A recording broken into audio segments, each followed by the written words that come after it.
Hey. Who died? What? Well, you don't exactly look like a woman who just returned from a vacation in the Caribbean. What's the matter, little girl? Were there jellyfish in the ocean? AJ, I was busy there. Oh, okay? yeah, I just bet. AJ, I was working. I had to put on a concert, remember? Yeah, so? Well, the problem, little brother, is that this girl just doesn't know how to have fun. Now, maybe it has something to do with the company you've been keeping. The concert went very well. Thank you for asking. I think that Miguel's career is really going to take off. I sense a big but. Well, she had sand in her swimsuit. I was working very hard, and I'm a little tired. So, is that so difficult to grasp? No, I can just imagine the kind of work that you were doing. Knock it off. Oh, I see. Is this where we all pretend that you didn't go down to keep Sonny Corinthos company? AJ, just listen. There's a lot more to putting on a concert that you even have an inkling of, okay? Oh, I'm sure. Wait a second. Do we have a broken nail there? Dr. Quartermain? AJ, just cut it out. You know, I also heard that Ned honed in on the act, too. Now, is he still alive, or did Lois do what she should have done a long time ago? They made up. That is impossible. Well, they kind of made up. Well, That's more like which it. is it, Brenda? Well, Ned doesn't have the brains to quit while he's ahead.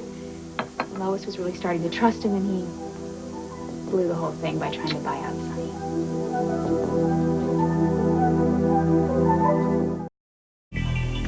Hold on. What do you mean Ned tried to buy out Sonny? You mean out of L&B? Yes, never mind. Why would he do that? Because Ned didn't like what happened in Puerto Rico, and it wasn't Sonny's fault. Wait a second. What wasn't Sonny's fault, Yeah, Brenda? what exactly went on down there, Brenda? Come on. All right. I guess Ned will probably tell you. Anyway, we were very busy. Doing what? Oh, you know. Sun, sand, Caribbean sunsets, kidnapping, shooting, murder. Take your pick.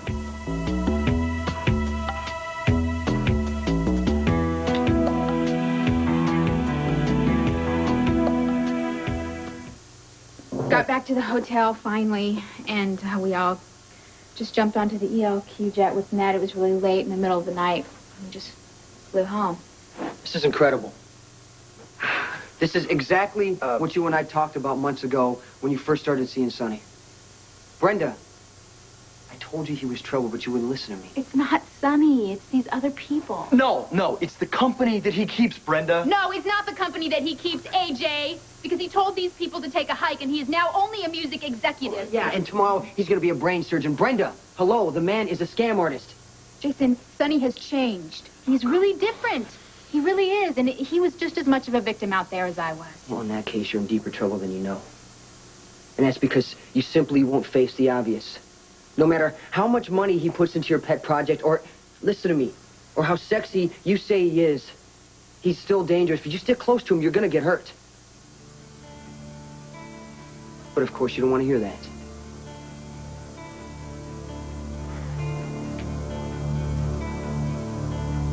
Brenda, listen. Enough already, AJ. All right, look, we are just telling you this because we care about you. And I gotta admit it, I think for once, Ned is actually right. Sonny Corinthos is bad news. And it's getting badder by the minute.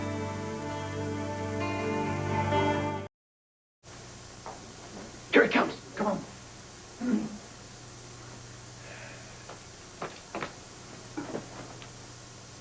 What the deuce is going on in here?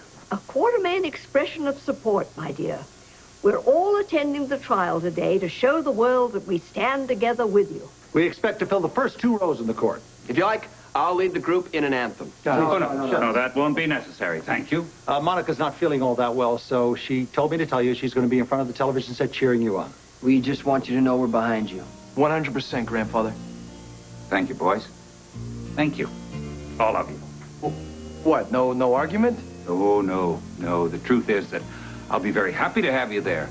Because when Myrna Slaughter, a.k.a. Lola Lamont, takes the stand to tell what she knows about the night that Bradley Ward was shot, the prosecution is going to get blown right out of the water, and we can get on with our lives. Yeah.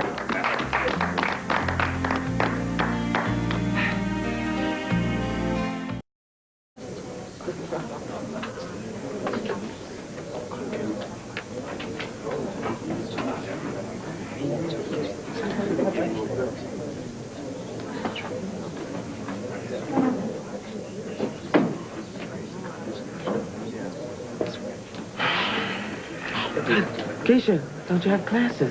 Yeah, I went to one already, and I'm skipping the rest, Grammy. I'll make it up. Don't worry, okay? All rise. Hear ye, hear ye. This court is now in session. The Honorable Judge Winston Harding presiding. Be seated. Clerk, call the case. This is a continuation of the State versus Edward Quartermain, docket PC 77992.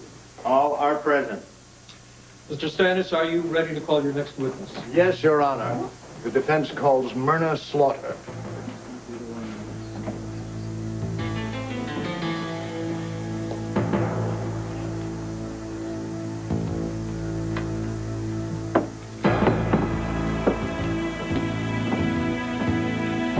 Place your left hand on the Bible and raise your right hand. Do you swear to tell the truth, the whole truth, and nothing but the truth, so help you God? I surely do. Please be seated.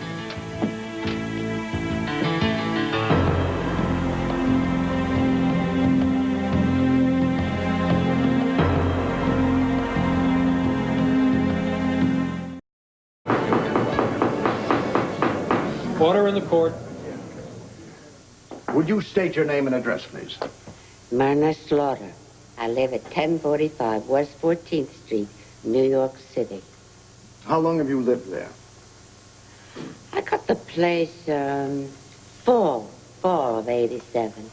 And prior to that time? I was out in L.A. a while trying to get work. I was an actress. Have you ever lived in the Port Charles area? Yes, for about 2 years, starting around the middle of 1973. Can you tell us how you came to establish residence here? Sure. Like I said, I was an actress. And at that time, I'd been doing some stage work in New York City. I work under the name Lola Lamont. Nobody wants to hire a girl named Slaughter. Anyway, I didn't get the breaks.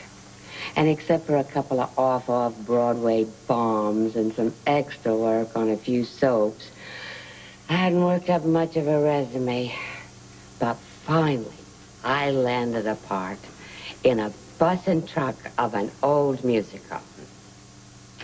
A road show. You tour the whole country, including the Boondocks. Oh, not that Port Charles was that. Then you did perform in Port Charles? Yes, I did. And here's where I got my big break. Or at least it would have been if things had gone the way they should have. But that's life. What are you going to do? Go on, please. Right. Sure. The break was, I met an angel of a guy while I was playing here who thought I had real potential as an actress. And he bankrolled a Broadway show with me in the lead. But I bombed again. I just couldn't seem to put myself together with the right material. Anyway, my friend was sweet as pie about the whole fiasco. And because I was so depressed, he invited me to come stay in Port Charles for a while. That seemed like a swell idea.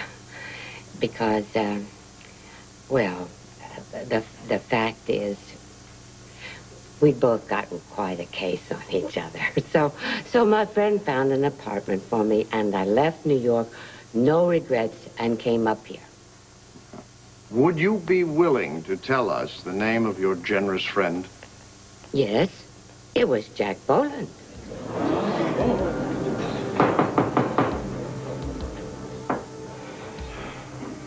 Did you see Mr. Boland frequently during your stay in Port Charles? That was kind of the point. I mean, Jack needed a place where he could relax and unwind and just be his natural self. He was a real bigwig, in, down, and out in that hoity-toity social circle he ran in. So, Mr. Boland spent a good deal of time unwinding in that apartment he'd rented for you. As much as he could. We just sit up real late, jawing about this and that.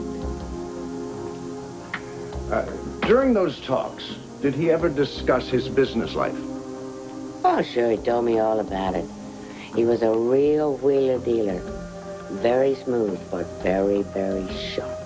Miss Slaughter, did Jack Boland ever mention the name Frank Smith in connection with any of his business dealings? All the time. He was real tight with Frank.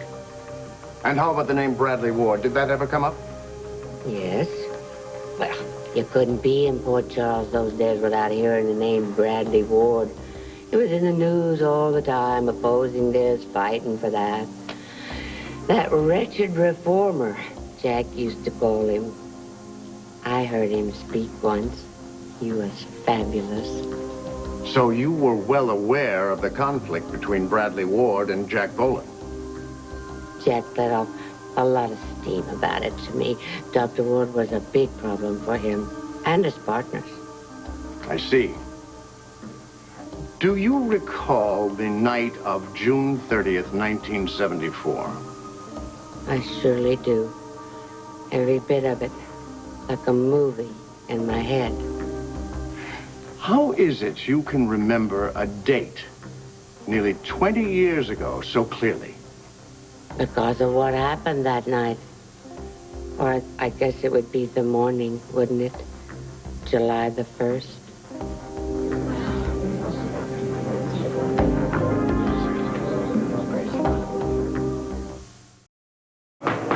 Order in the court. Miss Slaughter, would you describe for us the events that took place in the early morning hours of July 1st, 1974? Okay. Jack had been over earlier in the evening, but he'd gone home. And I didn't expect him back. But around 4 a.m., I woke up with the sound of his key in the door. So I got up and came out, and there he was in the living room in his shirt sleeves, pacing. He was really wired. I asked what was wrong, but he wasn't ready to tell me. So I just let him pace like that and made us both a drink. I set them down and went to hang up his jacket. He tossed on the couch, and when I started to pick it up, I felt this big, heavy lump in the pocket. And I thought, what the dickens? And then a gun fell out. Order. It plopped down right on the sofa pillow, and I just stood there and stared at it. Jack tried to cover up, said he'd gotten the gun for protection, just in case. In case of... Did he specify? He made out that one of his business deals had gone bad, and some fellow was hopping mad over it and making threats. But I looked him in the eye and said, honey, I don't buy it. How did he respond? He hemmed and hawed. He knew he couldn't pull the wool over my eyes. I knew him too well. I could see he was hurting. And something else that I'd never seen before. He was scared. So I said, Jack Boland, you've been the best friend I've ever had. And if I can't be the same to you, there's no sense my even being here. Finally, he broke down and told me the whole story. Can you relay that story to the court now? I'll do my best. Jack told me that Edward Quartermain had called a meeting way late that night and asked him and Frank and Lee to back off of Bradley Ward and let Edward handle the problem himself.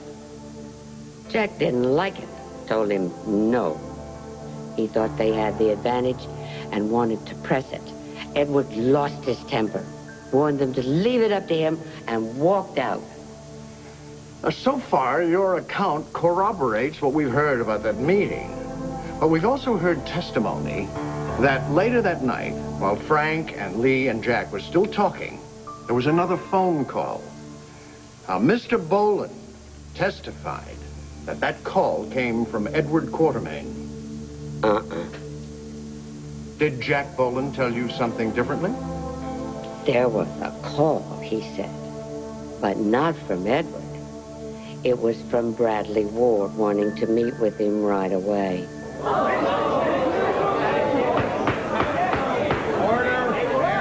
in this court.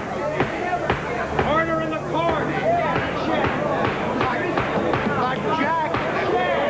Jack. Order in this court. But Jack didn't tell his associates.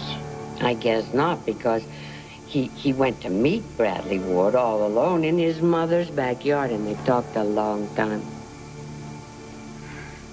Did he tell you what was said? Dr. Ward told Jack that he and his buddies could stuff their blackmail. He told his mother, which was the worst part for him, and he wasn't about to back down now.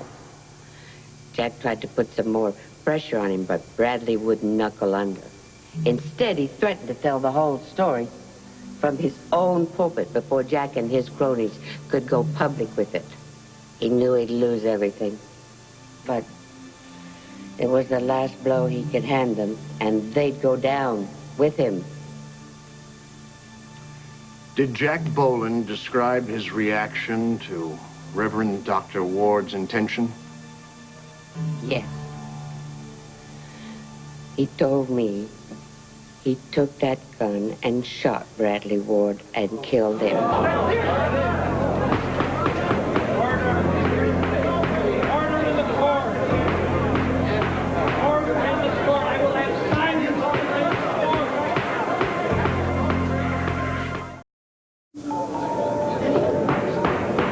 Order. I will have order, or I'll clear this courtroom. Miss Slaughter, do you happen to know where Jack Boland got the gun he used to kill Bradley Ward? Objection, that's conjecture. Sustained. I'll rephrase. Miss Slaughter, when Jack Boland told you he'd shot and killed Bradley Ward, did he say anything about a gun? Yeah. He told me he snitched the gun from Edward Quartermain's gun case the night they all had a meeting at his house out there on Long Island. See, what had happened was Frank and Jack had a powwow by themselves about Bradley. They were both afraid Bradley's high ideals would get in the way of his common sense. Frank told Jack he'd better be ready with a plan B. Are you saying that Jack Boland took orders from Frank Smith? Not exactly, but Frank wasn't the kind you said no to. He also knew how to keep his hands clean. So, Jack took the gun with the intention of eliminating Bradley Ward if need be. Objection, Your Honor. Calls for conclusion from the witness. I'll withdraw the question. Did Jack Boland tell you anything more about the weapon? Just that now he had to get it back into Edward's collection because he figured the police would be investigating the murder. He was hoping they couldn't trace a World War II gun, but he said if they did, it'd have to be Edward's tough luck. Thank you, Miss Slaughter. Your witness.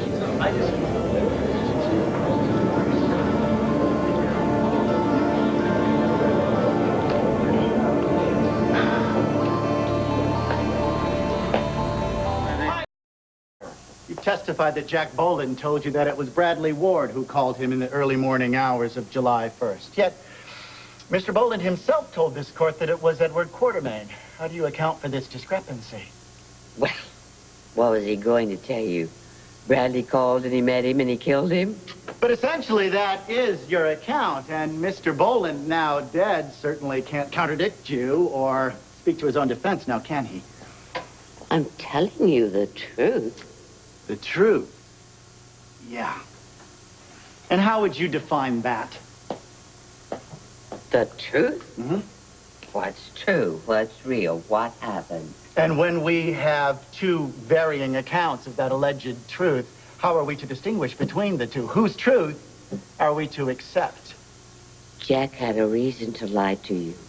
I don't. No? Uh-huh. Now, let's examine what you've told us so far. For example, about your brief career as an actress. It wasn't so brief. It just wasn't so hot. I worked my tail off, but I couldn't make it happen. So what? Well, so if you were unable to make ends meet with your life in the theater, how did you support yourself? Same as lots of actors do, part-time and temp jobs, waitress, receptionist, this and that. Uh-huh. And would this and that include work in an establishment known as the Pass Key Club? Yes, I waited tables there. Would you tell us about that? Objection. Counsel is wandering into irrelevancy. Speaks to the character of the witness, Your Honor. I'll allow a brief description, Miss Slaughter. Don't know what there is to tell. It was a private club. I was a waitress. Well, tell us about the working conditions. For example, were you required to wear a particular mode of dress? Yeah. Well, you know, a lot of places have some kind of uniform. Mm-hmm. And in fact, isn't that uniform? Let's talk about that for a second. Wasn't it a very skimpy, revealing costume? It was a little on the brief side. The boys, the members, liked that. It was no big deal. Wasn't like we took our clothes off. Now, did you or your colleagues at the Pass Key ever socialize with members outside of the club? Once in a while, I dated somebody. Most of us did. And did any of the men you dated ever give you money? You mean like a present? However you wish to characterize it. Let me think. What? Once, this nice fellow from Chattanooga paid an overdue phone bill for me. And another time, a guy loaned me money to pay my rent. Those types are loaded. It's no skin off their nose. Uh-huh. Now, this acting job that you mentioned, the one that brought you here to Port Charles, isn't it a fact that you got that part through a producer who was also a member of the Pass Key Club? Yes, but I got it because I was a good actress. Oh, I believe that, ma'am. All of us are seeing that here today. Objection. Sustained. The clerk will strike Mr. Schultz's last comment. Miss Slaughter, you've told us that following your Broadway disaster that Jack Boland financed for you, he suggested that you take a break from show business, and he brought you here to Port Charles. That's right. Wasn't he bringing you here, in fact, to become his mistress? Jack was my friend. And you jumped at the chance because at last your history of taking money from wealthy men was about to pay off with a big job security. Objection. Counsel is badgering the witness. Mr. Schultz. I'm about to clarify this whole line of questioning, Your Honor. You may proceed cautiously. Is history repeating itself here today, Ms. Slaughter? Don't know what you mean. Well, isn't it a fact that your airfare to Port Charles and your hotel bill are all being paid again by a generous, wealthy man, Edward Quartermain? I couldn't have gotten here otherwise. I had to come and tell the truth. For what price, Miss Slaughter? What else did Mr. Quartermain promise you in recompense for your version of the truth? Objection! Overruled. How much, Miss Slaughter? Nothing. He didn't promise me anything. All he said was he'd be very grateful.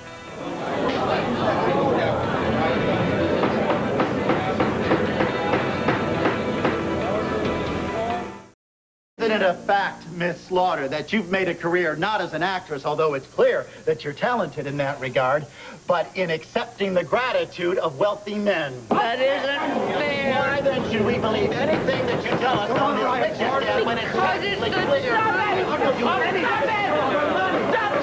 that woman! Stop it! Granny Mae? Stop it! It doesn't matter who she is or what she's done. She is telling you the truth. Order! Now you let me speak! Edward Quartermain did not kill Bradley Ward. I know it's the truth, and I will tell you why.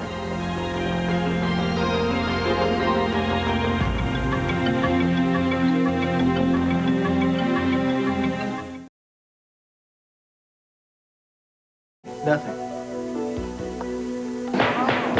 Order in the court.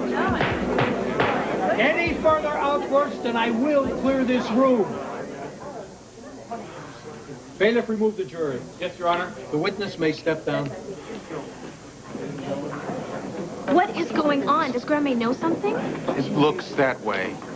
Oh, Edward. Are you all right? Yes, dear. It's your father. Looks like we're in for some 11th hour revelations. You don't suppose Mary May's going to confess? Oh, what, to murdering Owen's son? Don't be obscene. No, but look at the way Grandfather's watching her. Maybe he suspected something all along. Everyone will be seated.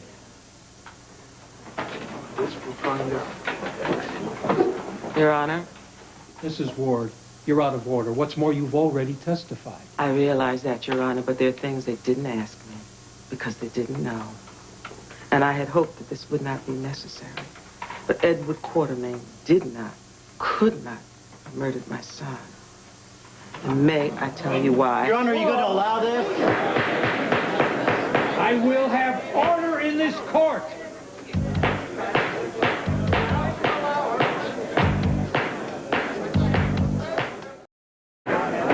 Clearly, this is nothing more than a desperate attempt by the defense to obfuscate the facts of this case. This woman has already testified. Why are we being subjected to this? Mr. Schultz, I am not going to put up with your outbursts either. As it is, we are dangerously close to grounds for a mistrial. Counsel, approach the bench. You suppose that Stannis was moving for a mistrial all along? He looked just as surprised the rest of them. What is this? The whole truth. It's time. I'm not about to agree to let her prejudice the jury with what might be a complete fiction. I suggest we adjourn to chambers with Mrs. Ward and discover what this is about. Your Honor, unless she's about to confess to the murder herself, I strongly object to her taking the stand again. There's no point speculating till we speak with the woman. Court will adjourn for a brief recess. Mrs. Ward, will you join us in chambers? Yes, Your Honor. All rise. I can request to accompany you as your attorney. That won't be necessary. Mrs. Ward, will you come this way, please? Mary May? No. Edward, it's time now.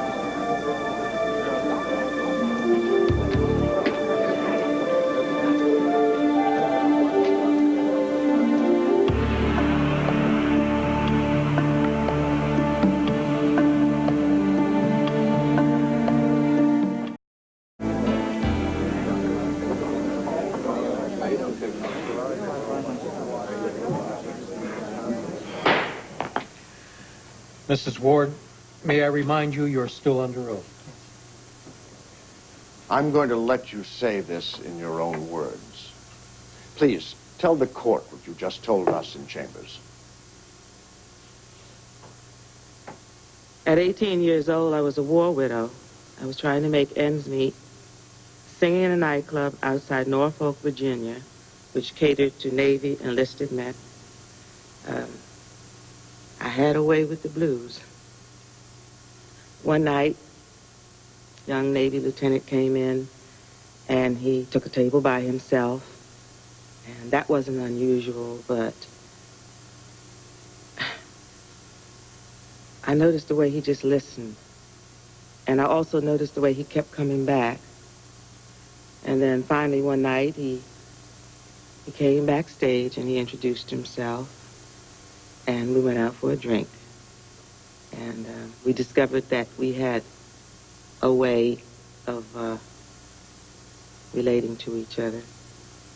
We're two young people affected by a war, facing an uncertain future. But mostly it was the music that drew us together. So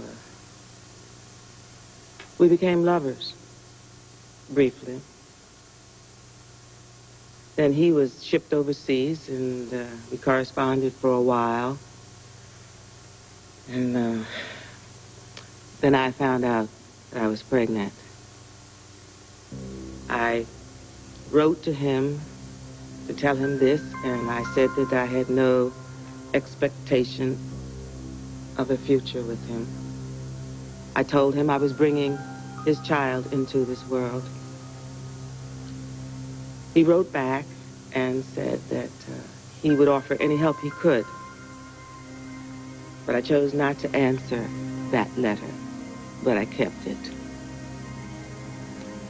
And when my son was born, I named him Bradley. And when did you see Bradley's father again, face to face? The night Bradley died.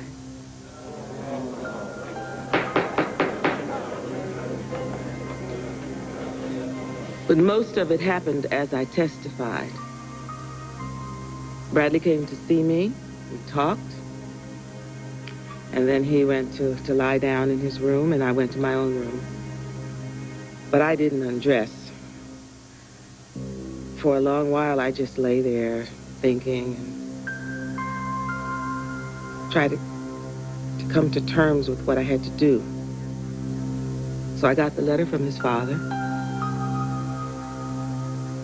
and I left the house. And where did you go? I went to the Port Charles apartment of Edward Quartermain.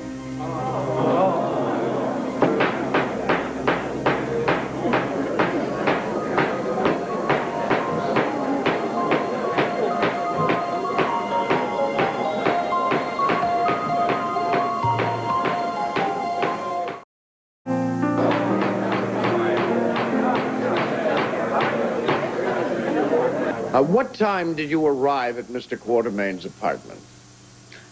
I don't know, around, well, it was before midnight, perhaps.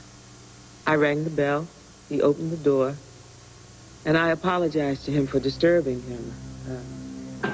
He didn't know who I was. I'm sorry to disturb you. May I be of assistance? You certainly may. I'm Bradley Ward's mother, Mary May Ward. Mary May Powers Ward? I have no idea. I realize that. Please, come in. My son came to me tonight, and he told me everything. I know all about Elizabeth Jackson, Kylie Quinlan, and the child they lost when someone ran them off the road. I also know what you and your friends are trying to do to him. But you are going to see to it that they leave him alone. This is why. You kept the letter? For 30 years, I've never shown this to anyone, not even Bradley. But I'm here to tell you that if you don't do what I ask, I am going to tell the whole world that Bradley Ward is your son.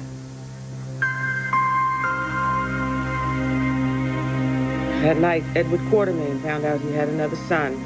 He had the proof. Edward could not, he would not have put a gun to his own son's head and murdered him in cold blood. Never. Objection. Conclusion on the part of the witness. Sustained. Stick to the facts, please, Mrs. Ward.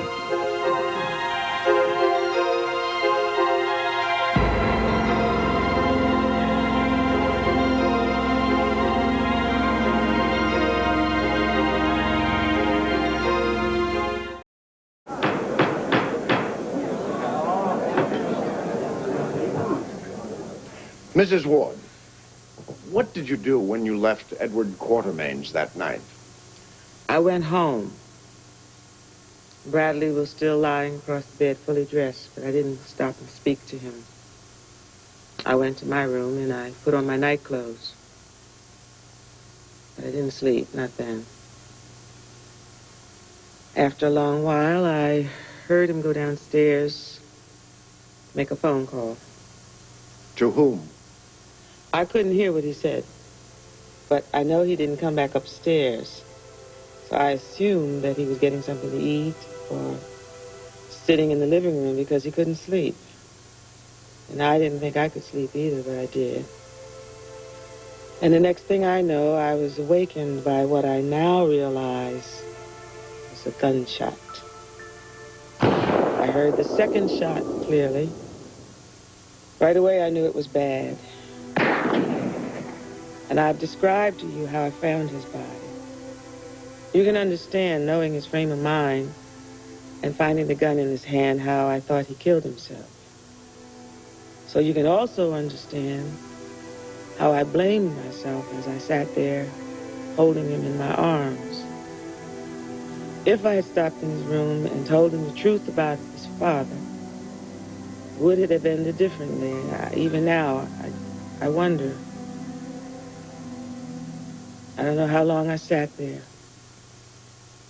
I got an old shovel. I went to the shed and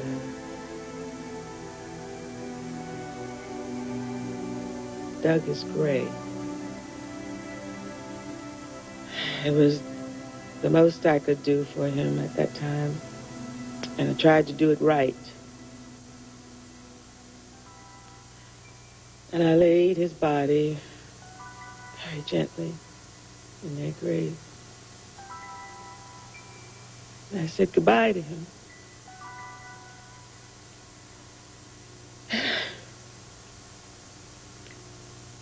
I sat there with him, keeping him company until the sun rose.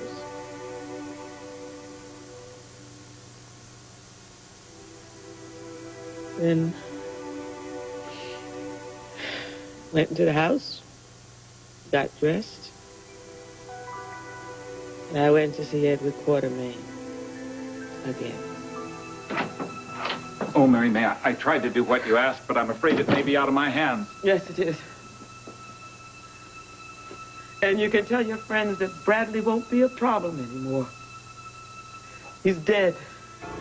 What? By his own hand. Oh, God. And you don't have to worry about finding the body. All you can do for your son now is to ensure that the investigation won't destroy the very things he tried to protect by killing himself. Do you understand that? Yes. Leave him his good name for his sake, for the sake of his wife, for the sake of his children, your grandchildren. He did good work. People loved him. People believed in him. And he can't hurt you anymore, so just leave him alone.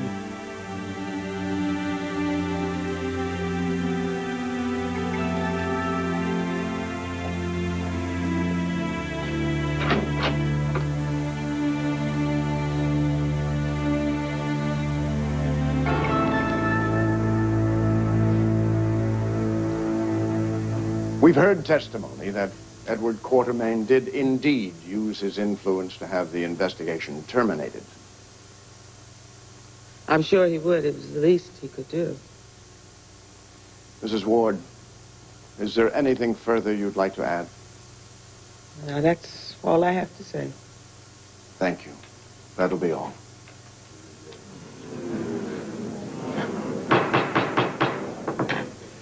Mr. Schultz? Well, certainly put a different perspective on things, Mrs. Ward. I have just one question.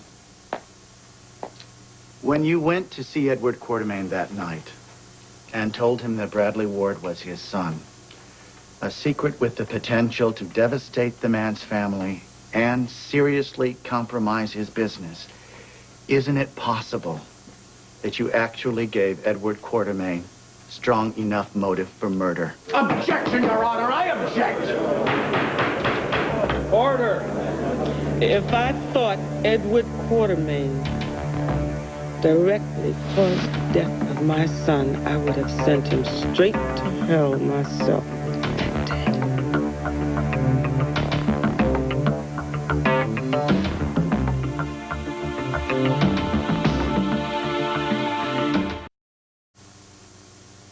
Ladies and gentlemen, look at the evidence. Why, not simply the evidence the prosecution has tried to present against Edward Quartermain, all of which is circumstantial. The evidence pointing away from him. It turns out that another man actually confessed 20 years ago to the murder of Bradley Ward. Unfortunately, he's dead. So we had to hear his confession secondhand from the woman to whom he'd made it at the time. But there's no question that Jack Boland could have done it. Let's consider the timetable. We know that shortly after midnight, Edward called his associates, Jack Boland, Lee Baldwin, and Frank Smith, to meet at Jack Boland's house, which they did at 1 o'clock that morning. Now, we know why Edward Quartermain convened that meeting. We've heard from Mary May Ward what she went to his apartment to tell him shortly before midnight. So Edward was trying to fulfill his promise to her, to stop them from hounding the man Edward had just learned was his own son. Now, we heard testimony from Lee Baldwin as to Edward Quartermain's distress at that meeting when the others refused to change tactics where Bradley Ward was concerned. Edward left Jack Boland's house, probably around 1:30. Then we come to that phone call. Half an hour later. Now, Jack Boland said it was from Edward, saying Bradley had been dealt with. But we know Jack Boland was lying on the stand. He lied about his ties to organized crime. And we heard Mrs. Ward testify that Bradley was still alive at approximately that time that she heard him go downstairs and make a call to somebody. And Myrna Slaughter testified that Jack Boland told her Bradley had indeed called and asked to meet with Jack in the garden of the Ward house, where Jack Boland killed him with Edward's own gun, obtained for just such a contingency. But Jack Boland isn't on trial here today, is he? Now, he's answering to a much higher authority. Let's consider Edward Quartermain, a man deeply respected by this community and by his family, a man who worked hard all his life to deserve that respect. And let's consider his family, many of whom are sitting in this courtroom. They learned that they're related to Bradley Ward. A stunning revelation. You see any blame or remorse on any of their faces? No. Now, this is a family that takes the high road, a family that supports each other and respects old-fashioned values. Where did they learn it? Values are handed down from generation to generation. Now, you see, sitting here before you, a living example of Edward Quartermain's own values. And believe me, those aren't the values of a man who would take a gun and kill another man, let alone a man he just learned was his own flesh and blood, his own son. In fact, he was shocked when he learned from Mary May Ward early the next morning that Bradley was dead. And we know he did the only thing he could. He stopped the investigation of his son, an investigation that might have compromised the integrity of Bradley's work, even though that work went against Edward Quartermain's own interest. If the purpose was to remove Bradley as a threat, why not allow the man's reputation to be destroyed? Because Edward Quartermain had made a promise to the mother of his son. And now, we come to the most compelling thing of all. Bradley Ward's own mother is convinced of Edward Quartermain's innocence. Have you heard her moving testimony? Are any of you prepared to tell her she's wrong? Beyond a reasonable doubt?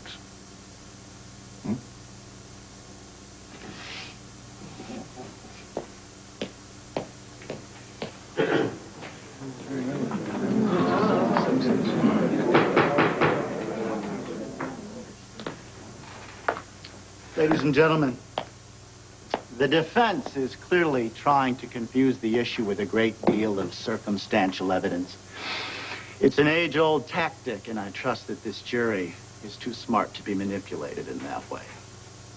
Now, whether or not Jack Boland equivocated about his business associations is irrelevant, except to say that if he was a man given to bending the truth, then his entire story to Myrna Slaughter could well be a total fabrication. The defense has made much of the fact that Bradley Ward may have been alive when Jack Boland received a phone call from Edward saying that the Ward problem was over. Perhaps Jack Boland misunderstood. Perhaps Edward said that he would take care of the problem, and then he went to the Ward house and did just that. There certainly was a period of time during which Mary May Ward admits that she was asleep, where Edward could have gone to that house and had a showdown with Bradley Ward face to face. And that showdown could have resulted in Bradley Ward's death. And now we come to the crux of the matter. Why was Bradley Ward killed? He'd been a thorn in the side of a number of people for quite some time.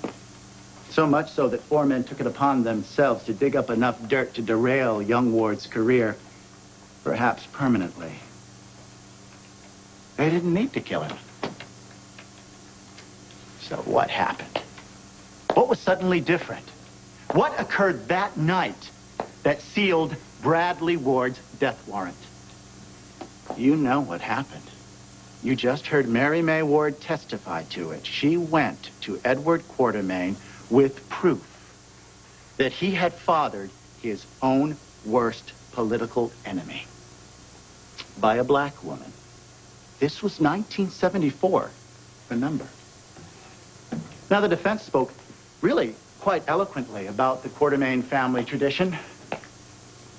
What do you think this would have done to that family's hallowed image?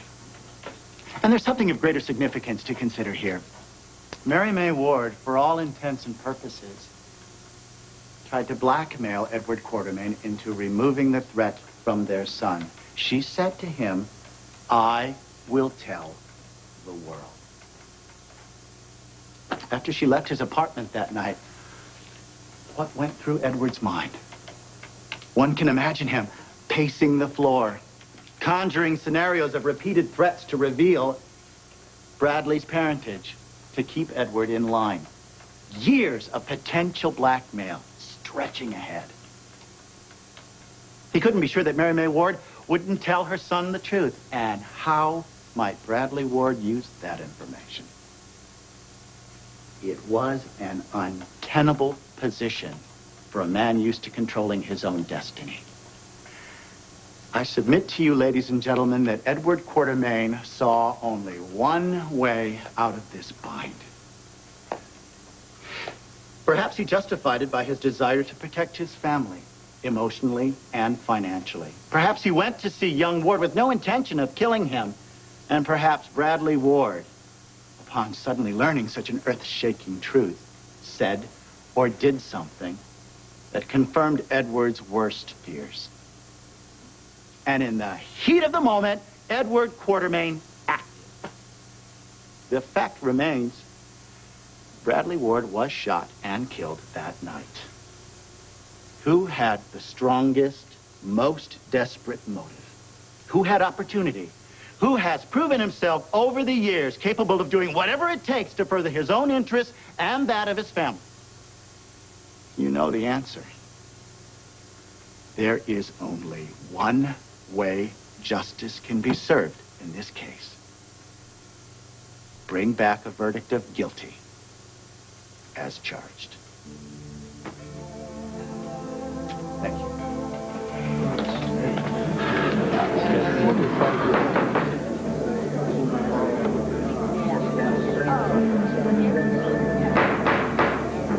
Oh, Lord, what have I done? Several people other than the defendant have been implicated in this matter. Now, it is not incumbent upon you to decide their guilt or innocence. Your sole job is to decide whether the state has proved beyond a reasonable doubt its case against the defendant. You may begin your deliberations. Court is adjourned. All rise. Well, you did your best. Reasonable doubt. That's all we needed to give them. Truth. Let's get out of here. Mrs. Ward, will you join us back at the house, you and Keisha, and Edward's new grandson? Yes, we will.